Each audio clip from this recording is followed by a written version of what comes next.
Hello everyone, welcome. Today I'm going to show you my blue elf, sometimes called blue apple apparently.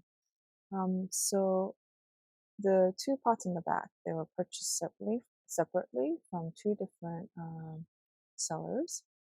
This one on the left, it came to me labeled as an Echeveria blue elf, blue apple.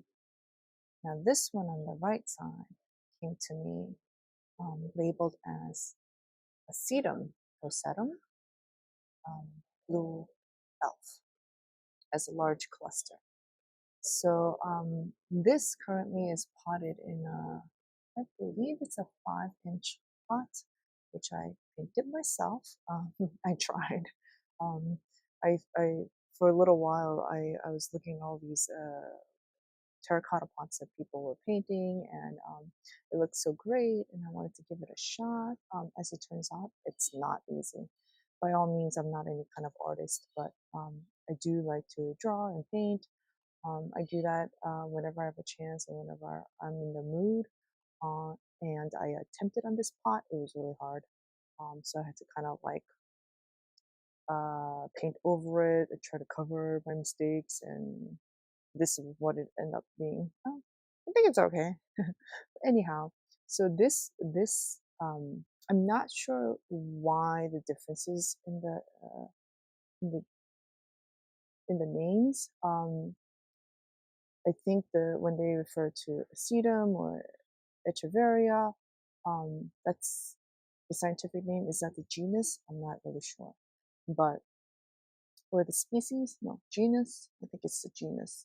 But anyway, I also Googled, and it says that some of them call the blue elf Setaveria. So I don't know what's going on here. But regardless, it doesn't make a difference to me. What's important is that it is the blue elf, and that way I can, look up and search up various different information on how to grow them. So when I first received this one, it was a head single head let's see, I'm just going to move that aside. Single head. Now since then, as you can see, it's gotten much bigger, taller. When I first bought it, it was more, I think it was in a different pot. I potted it in a different pot, but I moved it to here because I like this long, sort of tall and small opening. I think it's great for these succulents that are sort of tall and leggy. So when I first got got it, the head was like, I think size wise it was about the same. I'm gonna try to insert a photo, but the leaves were definitely not this long. So over the spring it grew. The leaves got very much longer, and this one is hurt because, as you can see, um, it's scabbed over, so it's fine now. But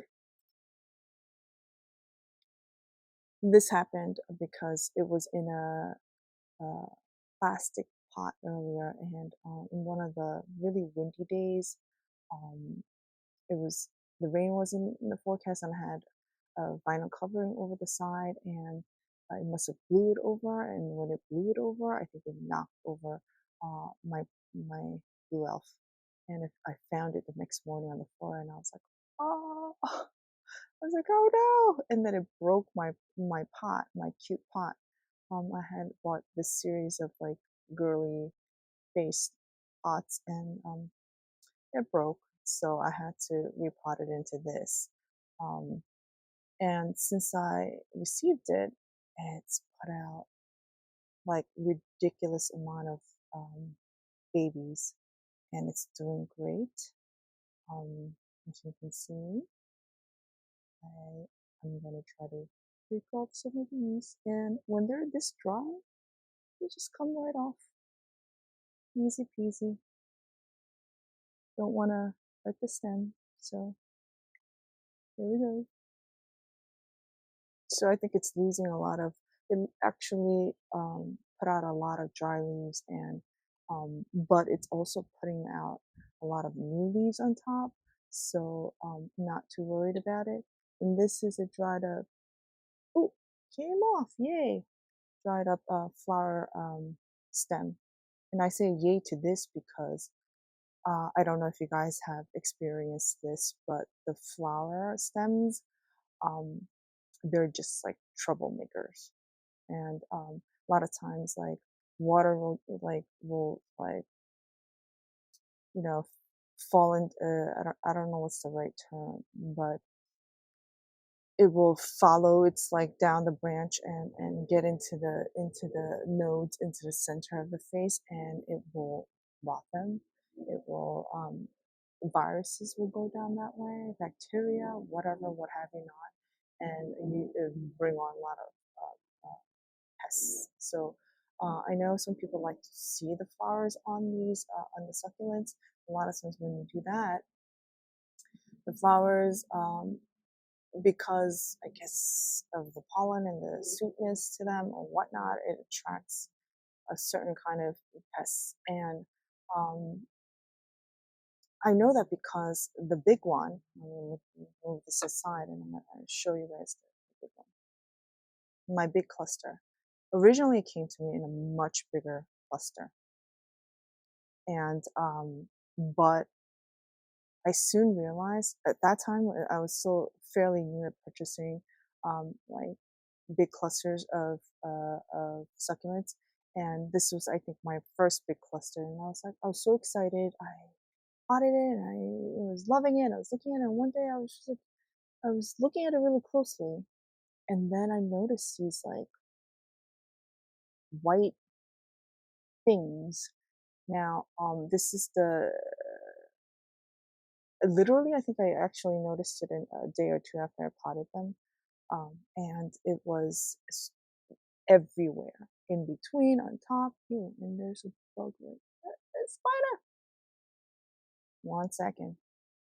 I'll be right back. Hi guys, I'm back. I don't know what happened to that tiny, tiny spider. I really hope it doesn't do anything to my succulent here. Ugh, I do not know. But back to my story of how this came with pests, and I'm pretty sure it was mealybugs. It was totally infested, and I had to spray it down with like insecticide that didn't really do much. So I was like going crazy. I looked up all this information. A lot of them, a lot of other succulent growers, they say you can just kind of give it a real like good shower, or you can soak it in like a in a insecticide, like give it an insecticide bath, like soak it in a mixture of water and insecticide, and up to like 30 minutes, no more than 30 minutes, you can soak it in there.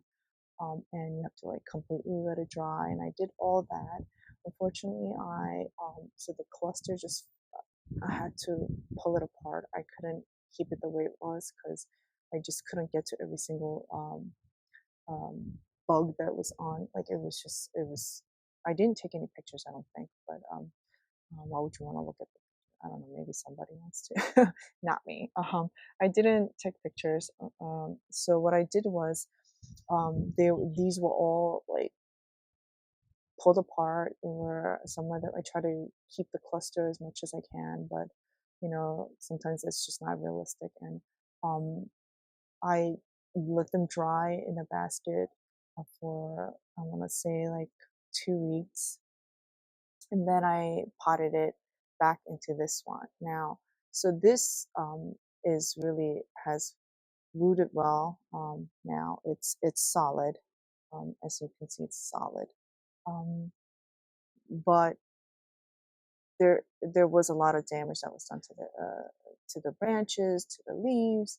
It actually looks fine now, but it's recovered. That's what it was. Like it's recovered really well, and this is how I know that blue elf is just like so resilient. It's unbelievable to me because I don't know if I have a picture of what it looked like when I initially potted it into this after having sort of clipped everything and like I had to pull a bunch of like leaves, like middle, center, on the bottom, underneath, everywhere. Like wherever I couldn't like take out the bugs or kill the bugs, I sprayed it like a million times. It was just like, it's just a miracle that it survived. So I'm very thankful for that.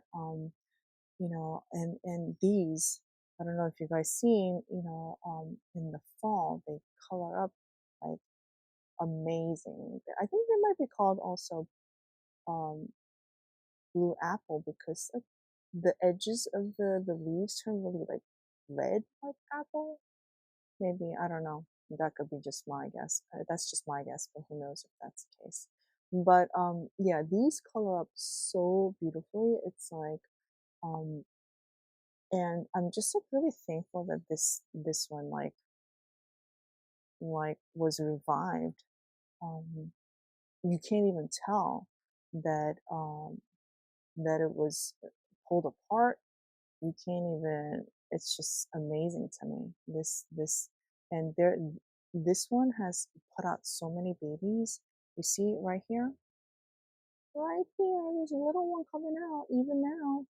And a lot of this is just new growth. It's amazing, and only because I know like how many, like some of these little ones down here, some of them literally had like 4 or 5 leaves on them because I had to pull them all apart, and I pulled all the leaves apart, and it was like killing me. But um, it it bounced back, and as you can see, like this one, oops, this one, this one I don't think it's doing so well, but I left them all. Like most of them look like this when I clipped it.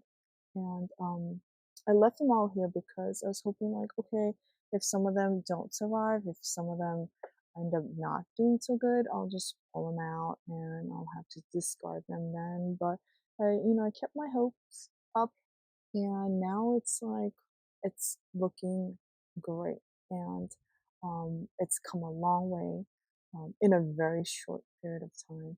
And as you can see, this is a lot more mature plant than this. As I mentioned, this one it was much more stout. The leaves are much more stout. Like you can tell the difference between this one and this one. Um, so you can definitely tell this is a more mature plant because the leaves are like shorter and more stout. But the face itself obviously is much smaller too, and that's what they say about the succulents. Like as they mature, they shrink their face down. So I think that's what happened with this one. It's a larger cluster. It's definitely more mature than this plant. Um, but as you can see, this one is just like I said, it's putting out like crazy number of babies on the bottom too. So I'm like really excited about how that's gonna end up being.